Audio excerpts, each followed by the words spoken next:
What would you do if your roommate stole your dying grandmother's Holocaust story and sold it to Netflix for $800,000? I never thought my roommate would steal my grandmother's story, but here I am, watching Isabelle Chateau-Du-Bois pitch my documentary to Netflix executives like she created every frame herself. Let me back up. My name is Maya Nakamura Singh, and 6 months ago I was just another broke film school graduate with a powerful story and zero connections. My grandmother Keiko survived 3 concentration camps during World War II, escaped to Japan after the war, met my grandfather who was stationed there with the British Army, and eventually made it to America in 1983 when I was barely 3 years old. Growing up, Grandma Keiko would tell me fragments of her story during our weekend baking sessions. She would measure flour with hands that still trembled slightly when she talked about the cold barracks, or how she ate her mother's wedding ring in the hem of her dress for 2 years. These weren't the sanitized Holocaust stories you see in textbooks. This was raw, personal, filled with tiny human moments that somehow made the enormity of her survival more real. When I started my MFA program at Columbia, I knew I wanted to document her story properly. Not just the horror, but the incredible resilience, the small acts of kindness that kept people human in inhuman circumstances, the way trauma ripples through generations. I spent 2 years interviewing her, collecting historical documents, tracking down other survivors from her camps who could corroborate details. That is when Isabelle entered the picture. Isabelle was my assigned roommate in graduate housing, and honestly, I was intimidated from day one. She had this effortless way of commanding attention, spoke 3 languages fluently, and casually mentioned family trips to their vineyard in Bordeaux. Her father, Henri Chateau-Du-Bois, was some big-shot media executive, and she never let anyone forget it. But Isabelle also seemed genuinely interested in my project. She would sit in our tiny shared living room, listening intently as I transcribed Grandma Keiko's interviews or researched historical context.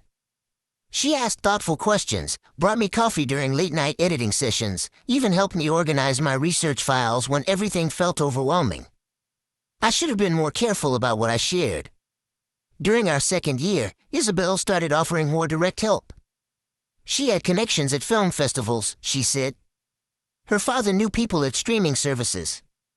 She could help me get the documentary seen by the right people once it was finished. The thing is, making a documentary about Holocaust survival is not just technically challenging, it is emotionally devastating. Some nights I would finish editing an interview where my grandmother described watching children die of starvation, and I would just sit in our living room crying. Isabelle would find me there, bring me tea, let me talk through the difficult parts. She seemed to understand the weight of the story I was carrying. During one of those late-night conversations, I told her about Grandma Keiko's cancer diagnosis. The doctors had given her maybe 6 months, 8 if we were lucky. She was 89 and had survived so much, but her body was finally giving up. Her biggest worry was not dying, she told me, but that her story would die with her. That night, Isabelle held my hand while I cried and promised she would help me make sure my grandmother's story reached the world. I believed her. By spring of our final semester, I had completed 90% of the documentary. It was 43 minutes of some of the most powerful footage I had ever captured. My grandmother's voice, still strong despite her illness, narrating her journey over carefully curated archival footage and present-day interviews. I had tracked down 2 other survivors from her first camp, now living in Israel and Canada, who remembered her and could verify key details. The documentary was not just historically accurate, it was deeply personal and universal at the same time. It showed how ordinary people maintain their humanity in extraordinary circumstances, how small acts of kindness become lifelines, how survival is as much about community as individual strength. I submitted it for my thesis review and received the highest marks in my program's history. That was when things started getting weird. 3 days after my thesis defense, Isabelle casually mentioned that her father was interested in meeting with me about the documentary. Henri Chateau-Du-Bois wanted to discuss potential distribution opportunities, she said. Maybe some streaming service connections. I was thrilled. This was exactly the kind of break I needed to get Grandma Keiko's story to a wider audience. We scheduled the meeting for the following week. But then Isabelle started asking strange questions about my footage. Did I have backup copies of everything? Where did I store my raw interviews? Had I registered for any film festival submissions yet? I assumed she was just trying to help me prepare for the meeting with her father. I even showed her my organized file system, explained how I had everything meticulously labeled and backed up both on external drives and in cloud storage. The meeting with Henri Chateau-Du-Bois was scheduled for a Tuesday morning in his Manhattan office. I spent the entire weekend preparing, printing out research materials, organizing my presentation, making sure every technical aspect of the documentary was perfect. Monday night, Isabel told me the meeting was postponed. Her father had come down with food poisoning, she said. We would reschedule for later in the week. That same Monday night, I got a call from my cousin in Los Angeles. She had seen something online that made her stomach drop. A production company called Chateau-Du-Bois Media had just announced a major documentary acquisition.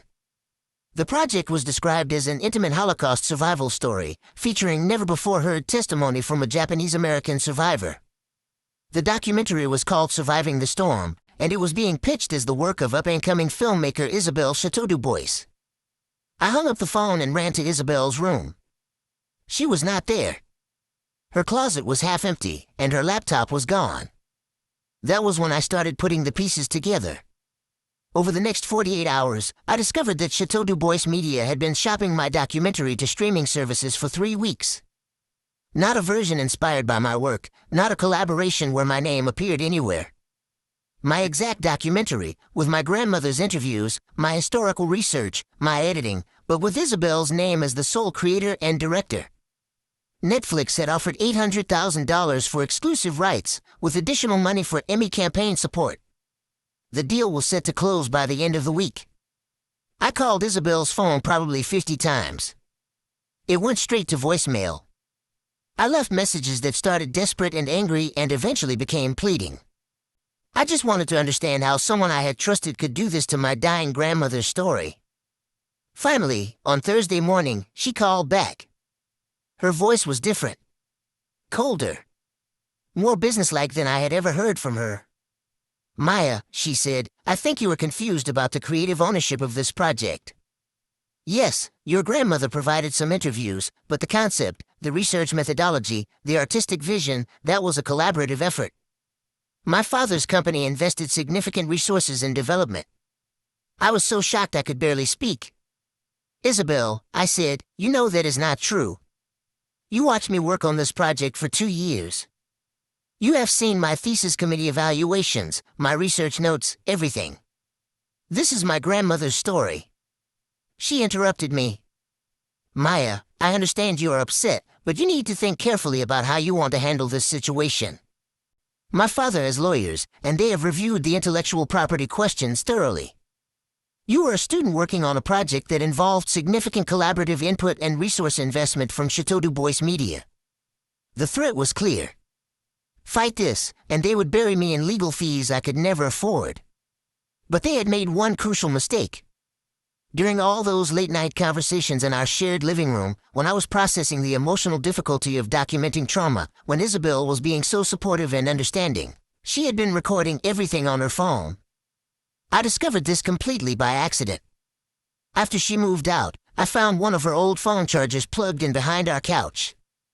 When I picked it up, I noticed she had left a voice recording app running. The last file was over 3 hours long, dated from 2 weeks before she disappeared. Curiosity got the better of me, and I listened to the first few minutes.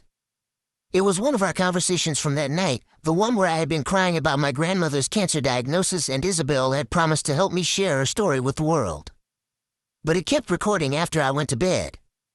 The next hour was Isabel on the phone with someone, presumably her father, describing my documentary project in detail. She laid out the entire structure, discussed specific interview segments, even mentioned my grandmother by name. Then she said something that made my blood run cold. The old woman will probably be dead before this becomes an issue, she said. And Maya is too naive and broke to fight us legally. This could be exactly the kind of prestige project that gets me taken seriously in the industry. I listened to the entire 3-hour file. It was a masterclass in calculated manipulation. Isabel had been planning to steal my documentary for months, systematically gathering information, documenting my research process, even recording my grandmother's personal stories during casual conversations. But the most shocking part came near the end of the recording. Isabel was talking to her father about the project's commercial potential, and Omri said something that stopped me cold. He mentioned that he remembered the Nakamura family, how they had worked with his company during their immigration process in the 1980s. Your grandfather helped them get visas when that whole scandal broke, Omri said to Isabel. I still feel guilty about how that situation was handled. Maybe this documentary project is some kind of cosmic justice. I had no idea what scandal he was referring to, but it seemed like my family had some kind of history with the Chateau Du Bois family that I knew nothing about. I called my mother immediately.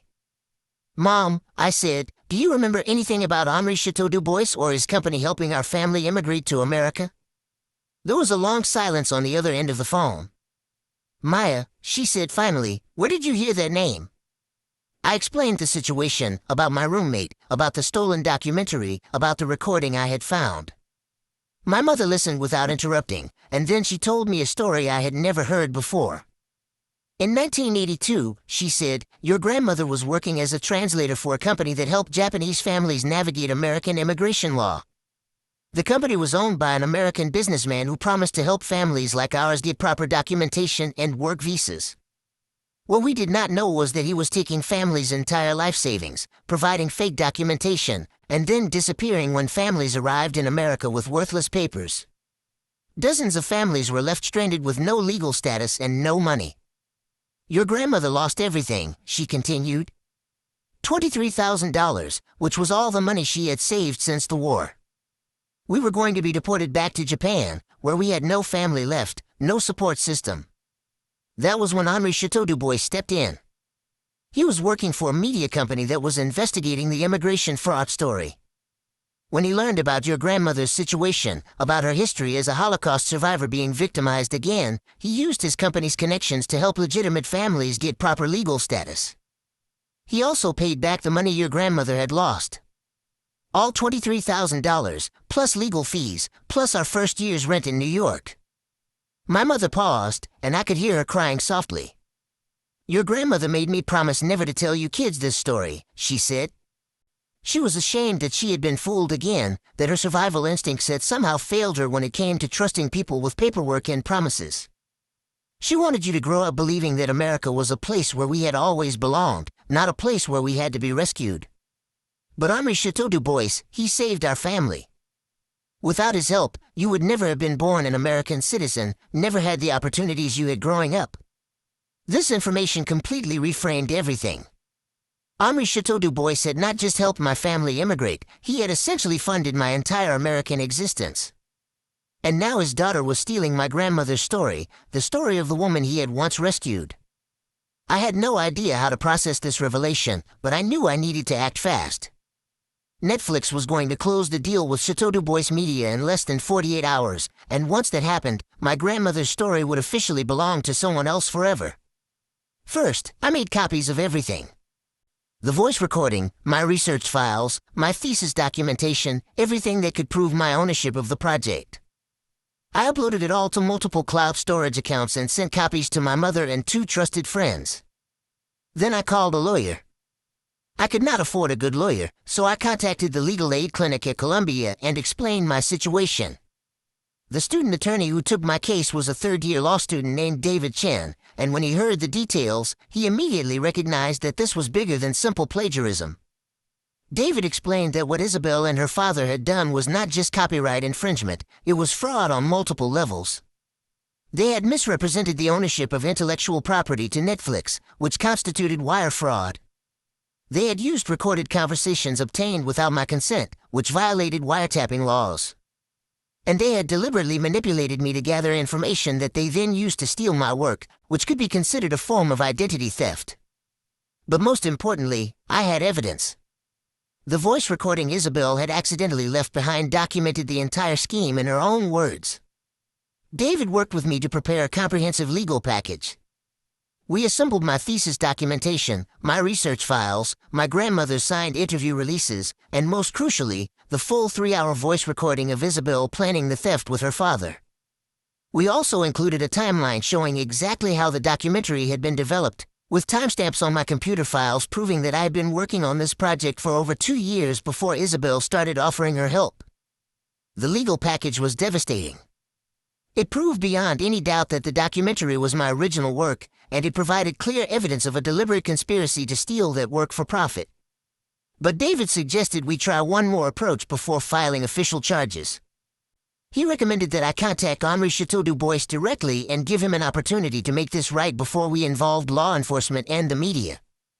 Given my family's history with Henri, and the fact that he had once helped my grandmother when she was being victimized by fraud, David thought there might be a chance he would do the right thing again. I was skeptical, but I agreed to try. I wrote Henri a carefully worded letter explaining who I was, reminding him of his connection to my family, and describing exactly what his daughter had done. I included copies of the key evidence, particularly the voice recording where Isabel explicitly discussed stealing my documentary. But I also included something else. I included a recent photo of my grandmother, taken just a few days earlier in her hospital bed. She was wearing the same dress she had worn in our final interview, the one with her mother's wedding ring still sewn into the hem. She looked so small and frail, but her eyes were still bright with the determination that had carried her through 3 concentration camps and 60 years of life in America. I wrote in the letter that my grandmother had one dying wish, to see her story shared with the world so that people would remember not just the horror of what happened to people like her, but the incredible strength it takes to rebuild a life after losing everything. I told Henri that his daughter was not just stealing my work, she was stealing my grandmother's final chance to fulfill that wish. I sent the letter on a Friday morning and waited. Monday morning, my phone rang. It was Henri Chateau-Du-Bois. His voice was shaky, older than I had expected. "Maya," he said, "I owe you and your family an apology that is 40 years overdue."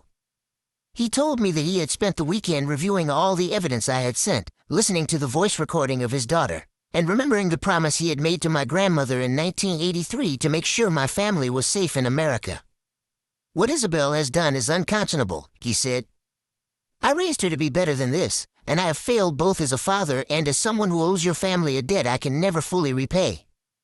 He told me that he had confronted Isabel over the weekend, and she had initially tried to justify her actions by claiming that I had somehow given her permission to use my materials. But when he played back her own voice recording, where she explicitly discussed stealing my documentary and dismissing my grandmother as too old to matter, she finally admitted the truth. Henri had already contacted Netflix to withdraw the documentary from consideration. He had also instructed his company's lawyers to prepare documentation transferring all rights to the project back to me, along with compensation for the damage his daughter's actions had caused. But there was something else he wanted to discuss with me. "Maya," he said, "I know this situation must feel like a betrayal of the worst kind, especially given your family's history. But I would like to make you an offer that I hope will honor both your grandmother's story and the debt I owe your family." He explained that Chateau-Du-Bois Media still had connections with Netflix and other streaming services. If I was willing to work with his company as the distributor, not the owner, he could guarantee that my documentary would reach the largest possible audience. The $800,000 offer was still available, and it would go entirely to me as the creator and director. Additionally, he wanted to fund a broader project documenting Holocaust survivors' stories, with me as the lead filmmaker and creative director. It would be a multi-year initiative, with a budget of over $2 million, focused specifically on stories that had never been told before. The offer was generous beyond anything I could have imagined, but I told Henri I needed time to think about it. What I really needed was to talk to my grandmother. I drove up to the hospital that afternoon and found Grandma Keiko sitting up in bed, working on a crossword puzzle. Her cancer treatments had made her even thinner, but she still insisted on doing her hair and makeup every morning because she said it helped her remember who she was outside of being sick. I told her everything. The whole story, from Isabel's death to Henry's offer to the family history I had never known about. I even played her the voice recording where Isabel dismissed her as too old to matter. My grandmother listened without interrupting, occasionally nodding or making small sounds of understanding. When I finished, she was quiet for several minutes. "Maya-chan," she said finally, using the Japanese nickname she had called me since I was little, "do you know why I never told you about Henri helping our family?" I shook my head. "Because I wanted you to believe that our family belonged in America because we deserved to be here, not because someone took pity on us. I wanted you to grow up thinking that your success was earned, not given." She paused and took my hand. "But now I am old enough to know that this was foolish pride. The truth is that kindness and generosity are what allowed our family to survive, both during the war and after. People helped us when they did not have to, and that help created opportunities for you that you did earn through your own hard work. She squeezed my hand. This Omri, he helped us once when we were vulnerable, and now he is helping us again. His daughter hurt us, but he is trying to make it right. I think, she said, that accepting his help now would honor all the people who helped us survive when survival seemed impossible. But more than that, she continued, I think this is an opportunity to tell not just my story, but the stories of other people like me who have never had the chance to speak. My story is important, but it is one story among millions. That night, I called Omri and accepted his offer. The next 6 weeks moved incredibly quickly. Henry's team expedited every aspect of the production and distribution process. My documentary, now titled Keiko's Journey in Honor of My Grandmother, was fast-tracked for Netflix release and Emmy consideration.